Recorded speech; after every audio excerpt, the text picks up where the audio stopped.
How to protect a document with password in Microsoft Word and delete it.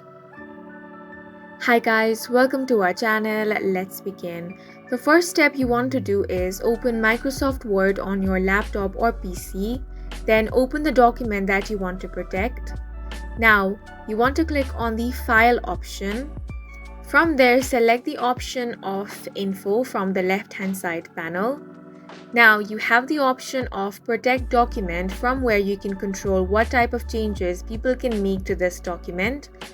On the drop down you have different options such as Always Open Read Only, Encrypt with Password, Restrict Editing and much more.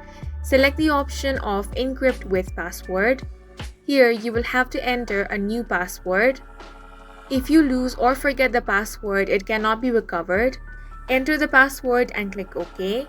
Re-enter the password and then click OK. Now whenever you open this document, you will have to enter the password.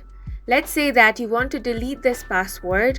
What you want to do is click on the File option, click on Info, then here on Protect Document option, select Encrypt with Password again.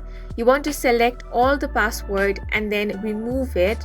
Once you have removed it, click on the OK option and you have successfully deleted that password.